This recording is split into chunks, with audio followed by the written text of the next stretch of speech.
न त्वेवाहं जातु नासं न त्वं नेमे जनाधिपाः न चैव न भविष्यामः सर्वे वयमतः परम्। किसी काल में मैं नहीं था और तू नहीं था तथा ये राजा लोग नहीं थे, ये बात भी नहीं है। और इसके बाद भविष्य में मैं, तू और राजा लोग हम सभी नहीं रहेंगे, ये बात भी नहीं है। व्याख्या: मात्र संसार में दो ही वस्तु है, शरीरी अर्थात सत और शरीर माने असत।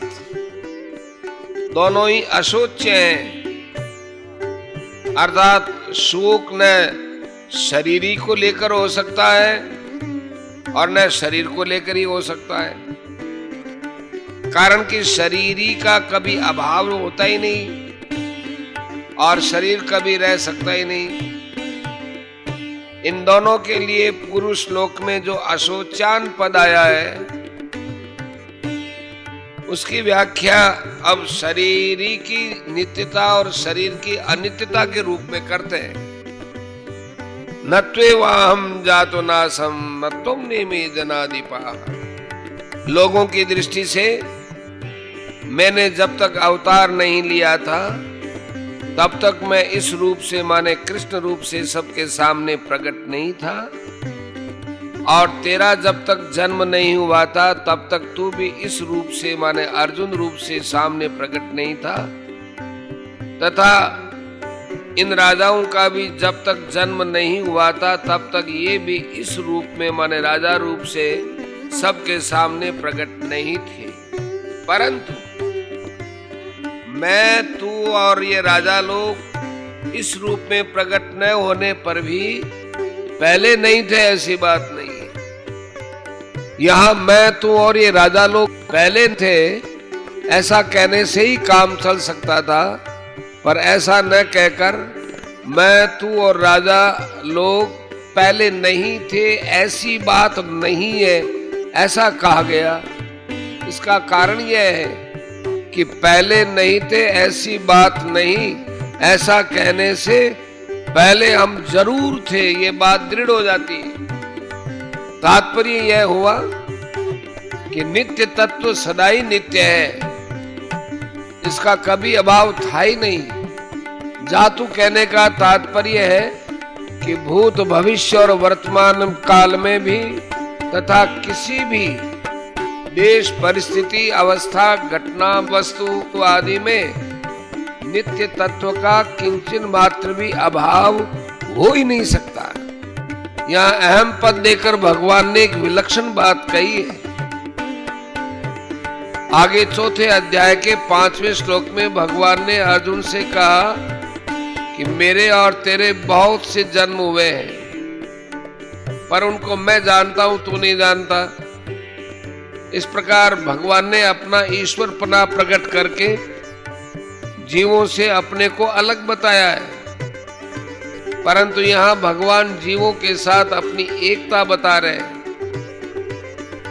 इसका तात्पर्य यह है कि वहां चौथे अध्याय के 5वें श्लोक में तो भगवान का आशय अपनी महत्ता विशेषता प्रकट करने में है, और यहां भगवान का आशय तात्विक दृष्टि से नित्य तत्व को जनाने में है। न चैव न भविष्यामः सर्वे वयम मतः परम। भविष्य में शरीरों की ये अवस्थाएं नहीं रहेंगी और एक दिन ये शरीर भी नहीं रहेंगे, परंतु ऐसी अवस्था में भी हम सब नहीं रहेंगे, ये बात नहीं है। अर्थात हम सब जरूर रहेंगे, कारण कि नित्य तत्व का कभी अभाव था नहीं और होगा भी नहीं। मैं, तू और राजा लोग हम सभी पहले नहीं थे, ये बात भी नहीं है, और आगे नहीं रहेंगे, ये बात भी नहीं है। इस प्रकार भूत और भविष्य की बात तो भगवान ने कह दी, पर वर्तमान की बात भगवान ने नहीं कही। इसका कारण यह है कि शरीरों की दृष्टि से तो हम सब वर्तमान में प्रत्यक्ष ही है, इसमें कोई संदेह नहीं है। इसलिए हम सब अभी नहीं है, ये बात नहीं है, ऐसा कहने की जरूरत नहीं पड़ी। अगर तात्विक दृष्टि से देखा जाए तो हम सभी वर्तमान में हैं और ये शरीर प्रतिक्षण बदल रहे हैं। इस तरह शरीरों से अलगाव का अनुभव हमें वर्तमान में ही कर लेना चाहिए। तात्पर्य यह है कि जैसे भूत और भविष्य में अपनी सत्ता का अभाव नहीं है, ऐसे ही वर्तमान में भी अपनी सत्ता का अभाव नहीं है, इसका अनुभव करना चाहिए। जैसे प्रत्येक को नींद आने से पहले भी वह अनुभव रहता है कि अभी हम हैं, नींद खुलने पर भी वह अनुभव करता है कि अभी हम हैं, और नींद की अवस्था में भी हम वैसे के वैसे ही थे, केवल बाह्य जानने की सामग्री का अभाव था, हमारा अभाव नहीं था। ऐसे ही मैं, तू और राजा लोग, हम सब के शरीर पहले भी नहीं थे और बाद में भी नहीं रहेंगे, तथा अभी भी शरीर प्रतिक्षण नाश की ओर जा रहे हैं, परंतु हमारी सत्ता पहले भी थी, पीछे भी रहेगी और अभी भी वैसी की वैसी ही है। हमारी सत्ता कालातीत तत्व है, क्योंकि हम उस काल के भी ज्ञाता है, अर्थात भूत, भविष्य और वर्तमान, ये तीनों काल हमारे जानने में आते हैं। उस कालातीत तत्व को समझाने के लिए ही भगवान ने यह श्लोक कहा है। विशेष बात, मैं, तुम और राजा लोग पहले नहीं थे, ये बात नहीं, और आगे नहीं रहेंगे, ये बात भी नहीं। ऐसा कहने का तात्पर्य है कि जब ये शरीर नहीं थे तब भी हम सब थे, और जब ये शरीर नहीं रहेंगे तब भी हम रहेंगे, अर्थात ये सब शरीर तो नाशवान और हम सब अविनाशी। ये शरीर पहले नहीं थे और आगे नहीं रहेंगे, इससे शरीरों की अनित्यता सिद्ध हुई, और हम सब पहले थे और आगे रहेंगे, इससे सबके स्वरूप की नित्यता सिद्ध हुई। इन दो बातों से एक सिद्धांत सिद्ध होता है कि जो आदि और अंत में रहता है वो मध्य में भी रहता है, और जो आदि और अंत में नहीं रहता वो मध्य में भी नहीं रहता। जो आदि और अंत में नहीं रहता वो मध्य में कैसे नहीं रहता? क्योंकि वह तो हमें दिखता ही है। इसका उत्तर यह है कि जिस दृष्टि से, अर्थात जिन मन, बुद्धि और इंद्रियों से दृश्य का अनुभव हो रहा है, उन मन, बुद्धि, इंद्रियों सहित वह दृश्य प्रतिक्षण बदल रहा है, वे एक क्षण भी स्थायी नहीं है। ऐसा होने पर भी जब स्वयं दृश्य के साथ तादात्म्य कर लेता है तब वह दृष्टा, अर्थात देखने वाला बन जाता है। जब देखने के साधन मन, बुद्धि, इंद्रियां और दृश्य ये सभी एक क्षण भी स्थायी नहीं है, तो देखने वाला स्थायी कैसे सिद्ध होगा?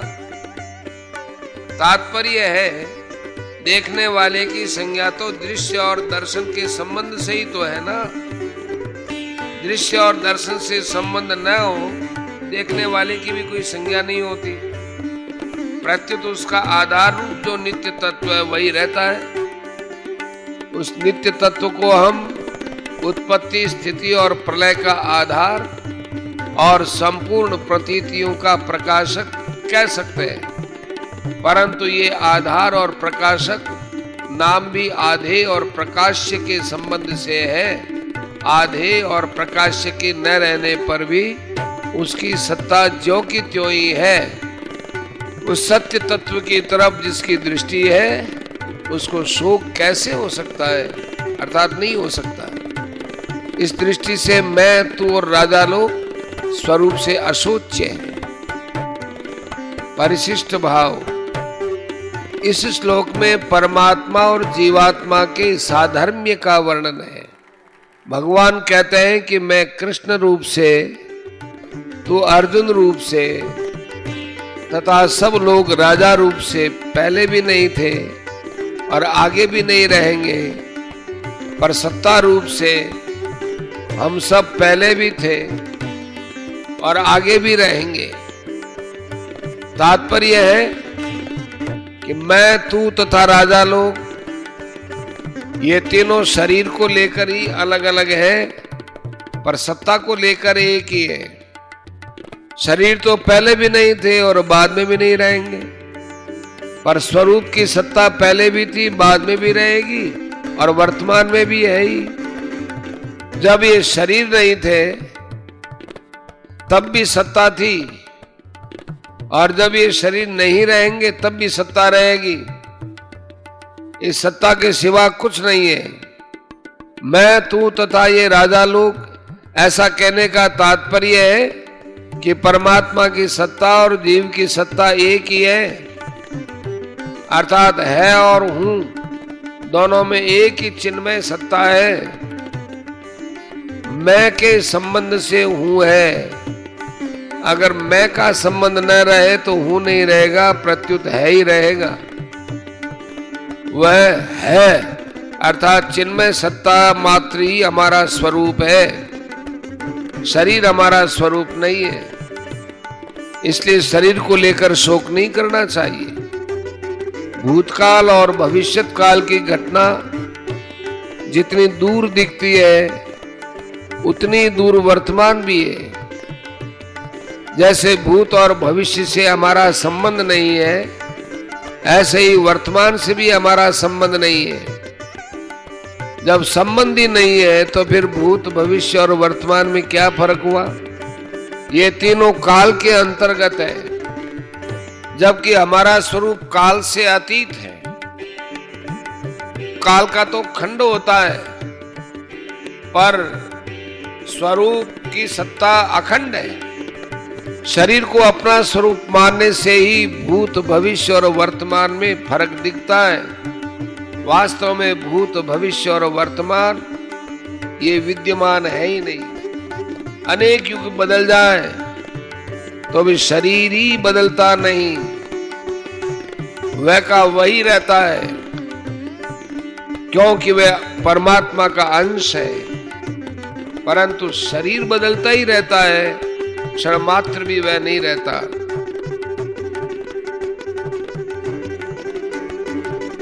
लाइक करें, सब्सक्राइब करें, साथ ही बेल आइकन को दबाएं।